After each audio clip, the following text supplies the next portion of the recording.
Welcome to Just Jeanette 007. Hey, I am available now on Anchor, Spotify, and YouTube. And then I do, to my friends, I release my videos on FaceTime. So you can see me there. Let's talk about all things you. You in 2022, we're going to let go of we're going to clean out the closets of our life, and we're going to let in the good stuff to make room for all the good stuff that we're going to bring in. Again, this is a nod, and I am going to mention this every time. This is a nod to the 526 American delegates that I met with at American One Room. It was the largest social psychology experiment of all time. We were brought together in an effort to better understand the will of the people. It was a truth-seeking process, and it was an experiment to see if we could all get together with different opinions and beliefs and hash things out. And we were able to do just that. The process yielded some very important data concerning how Americans think about values, candidates, and policy issues when given the chance to think deeply, engage with different opinions, and deliberate in a fact-rich and respectful environment. And it was a historic gathering that brought together the most representative sample of the American voting electorate in the United States history. The people I worked with are the inspiration for this channel. They have moved me. It was very moving to be a part of the process. We found that in lieu of what we see in the media, that people are able to come from different backgrounds, and when they're given briefed on information in a fact-based way from fact-based resources, they are able to come together in a reasonable fashion and rationalize in a most appropriate way. And quite frankly, it reminds me of my childhood when we would go to visit my Uncle Leonard and Aunt Agnes, and there would be a lot of bantering back and forth about ideologies and politics and different things. But I always knew at the end of the visit that people would come together to understand each other better and differently, and as they sipped on their coffee together and prior to our leaving would come to a place where we just better understood each other, loved each other in spite of those differences, could hug goodbye and go, and we could feel safe expressing our thoughts and our opinions and our beliefs. So this is a nod to American One Room, who restored some of that for me and brought back a hope and a belief in the American people. All right, proceeding. Goal exploration can only happen when we know exactly what we're doing about our values, right? So in the last session, I talked a lot about exploring what those values are that you grew up with as a child. And, why is that important? Because values are the things in life that are most important to us, right? Every decision we make it's surrounding a value of some kind, whether that's a decision about who we're going to spend the rest of our life with, what career we choose, what friendship we choose to be in, etc. So everyone's, and this is really important to emphasize here, everyone's values are different, and there are no correct set of values, okay? This is a very important thing here for you to understand, that everyone's values are different and there's no correct set of values here. So I'm hoping that understanding your values will help you better focus on what's important to you, what you're going to want to focus on in terms of goals for the new year. So bullet points here. Areas to explore further. Okay, I'm going to give you areas to explore further, number 1. And for each one of those areas, I want you to rate it on a 1 to 5 scale. 1 being not important, 5 being very important. The first thing I want to bring up is family relationships other than marriage. So brothers, sisters, aunts, uncles, nieces, nephews, etc. Is this on a scale of 1 to 5 not important, number 1, or a 5 very important, or a 3 would be middle of the road? Okay. Not sure either way. Okay. Ideally, what would your family relationships be like? So if this isn't important, if you rated this high, then you want to do a deep dive. You want to ask things like, what would your family relationships be like ideally? What personal qualities would you like to contribute to your family? And do you feel that you're contributing enough time and effort toward this area of your life? And if not, how would you like to improve this area, right? So that's one area. Second area, friendships and social relationships. Again, not important on a number one. So this is a continuum. 1 on the far left, 5 on the far right. 1 is not important, 5 is very important, 3 is middle of the road. What sort of friendships would you like to have? How can you contribute to building your ideal friendships? And do you feel that you're contributing enough time, effort toward this area of your life? Okay. The next bullet item is work, career, and education. Again, not important or very important on that 1 to 5 scale. What's important to you about work, career, education? How would you like others to view you within your professional role? And do you feel you're contributing enough time and effort toward this area of your life? And if not, how would you like to improve it? So be careful what you rank very important, because you're going to have to do a deep dive on it. That's why I think at the beginning of this podcast, I said we're going to pick 3 goals. So we're going to go through all of this, and then we're going to pick the most salient, most important thing to us for this year. Because we're not going to be able to do them all in 1 year. That would be overwhelming. If we bite off too much more than what we can chew, we won't end up doing any of it. All right. Personality goals might include, improving your attitude, increasing self-esteem, reducing unwanted behaviors like angry outbursts. Where do you want to be in 1 month, in 1 year, in 2 years, and in 5 years, or 3 years and 5 years, with something like that? And we'll talk more about those goals, short and long term, later. Values. To continue this, the next bulleted item is recreation and relaxation. And yes, that's very important. It's like charging the phone up at night, before you go to bed, you guys charge your phone up at night, so by the morning time it's all ready to go for the day, right? We are much like that. We need charged. And what charges you? What fills the gas tank back up so that you can keep going? What are your ideal forms of recreation and relaxation? And why is that important to you? And do you feel that you're contributing enough time, effort, and energy into this? Again, it doesn't have to cost a lot of money, really. It could be a walk around the neighborhood with a neighbor that we enjoy spending time with. And then the other piece is spirituality. In terms of spirituality, on a 1 to 5, 5 being very important, 1 not, what does spirituality even mean to you? What does it mean? In what ways is spirituality important to you? And do you feel that you're contributing enough time and effort toward this area in your life? Another bullet, marriage and intimate relationships. Again, not important on a 1, or 5, very important, middle of the road's 3. Marriage and intimate relationships. How would you describe your ideal marriage or intimate relationship? I think of getting up on a Saturday morning, if you're married or in an intimate relationship, what's the first thing you see? What's the first thing you feel, smell, taste, touch? I love it when I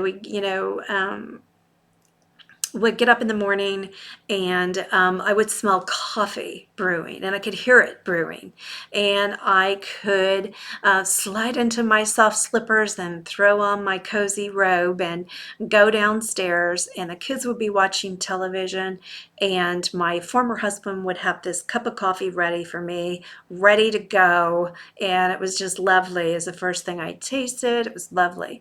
So that was the first thing I experienced in the morning, and it really sets the tone, right? So what are you doing to set the tone in your marriage? That might be something very different, right? So in your ideal marriage or intimate relationship, how would you treat each other? And do you feel that you're contributing enough time and effort toward your marriage or intimate relationships in this area? Parenting, again, you're going to rank all these on a 1 to 5. So if this is important, you want to do a deep dive. Which of your personal qualities? Remember, we listed 10 to 20 of them: honesty, integrity, dependability, stability. Which one of your personal qualities can you use within the role of being a parent? And how would you like your son or daughter to describe you as a parent? And then do you feel that you're contributing enough time and effort toward this area in your life? And if not, how would you improve it? All right, we're almost done. I got a couple more bullets I want you to explore between now and next time we meet. Bullet points. So the other bullet point is community and citizenship. Again, 1 to 5. 1's not important, 5 is very important. How would you like to be contributing to your community or the world? What is your legacy going to be when you leave this earth? What does it mean to you to be a good member of your community or a good citizen? I can remember in school, thank you, Mr. Evans, we had a citizenship class, and it was very encouraging because he asked some of these questions of us, and he encouraged us to explore how it was going to be that we would go about being a good steward in our community. And God bless him for that, and that the school system had such classes back then. Do you feel that you're contributing enough time and effort toward this area in your life? If not, how would you like to improve? So that's one bullet, and I'm getting close to the end here. I can't believe this is the last bullet point. It's usually the most important one for everybody at the beginning of the new year. But ideally, how would you like to take care of your physical health and well-being? And is that not important or very important to you? So again, if it's a 5, it's very important. It's something we probably want to dive deeper into. So ideally, how would you take care of your physical health and well-being? Why is physical health important to you now? And do you feel that you're contributing enough time, effort, or energy to this? And if not, how would you like to improve? So in a perfect world, how would you like to improve on these things, right? It doesn't mean we're going to do them all right now. It doesn't mean any of that, because we can't. I mean, really, realistically, we're going to have to focus maybe on 1 or 2 of these, right, for this year. What you'll find is that as you focus on 1 or 2 of these, it sometimes bleeds over into some of the others. And so that's a wonderful effect, right? But we want to just realize that this is kind of like a brainstorming session here, all right? And we're not going to do all of these this year, but by going through the exercise, we're going to better understand what it is we might want to zoom in on for our goal, which we're going to get to goals next time we meet, I promise. In the meantime, consider this. I know some of you have children and families, and one of the things I used to like to do is value discussion cards, kind of family dinner card stuff. Maybe you've heard some therapists recommend this for family discussion at dinner time, which should be light, because the discussion at the dinner time around the dinner table, it has a whole physiological process that goes with it for our stomachs, as our stomachs are digesting food. So I'm not going to get into all that because I am not medical, and that is my expertise. But as someone who's struggled with tummy issues, I can tell you that we want to keep it nice and cool and calm around the dinner table. So sometimes these, as we're eating, these little card games are kind of fun and light. And one of the questions that you could put on a card and a hat, pass around at the dinner table, everybody take one. One of them might be name a person, whether it's real or fictional, it could be Spider-Man, that you respect or admire. And what traits of theirs do you appreciate? Because what you're doing is you're grooming your children to start to think about those characteristics and traits and tendencies that they see that they love about another person, and to thinking, you're just bringing it into consciousness for them. Another thing, another question on another card might be, describe one of your close friends and what makes you close. And the follow-up question to that might be, what values do you share with your friend? What values do you share with that person you respect or admire? Another question might be, what is your dream job and why? And what does this say about your values? And yet another, when you were younger, what were your wishes for the future? And how have your values changed as you've gotten older? So these are all dinner time kinds of fun kinds of conversations. What are your three most prized possessions, and why do you value them so much? Imagine you come into a large fortune that allows you to never work again and buy anything you want. What would you do? And what would your actions say about your values? Or I like this one. Imagine it's your 15th birthday and your friends and family give speeches about your life.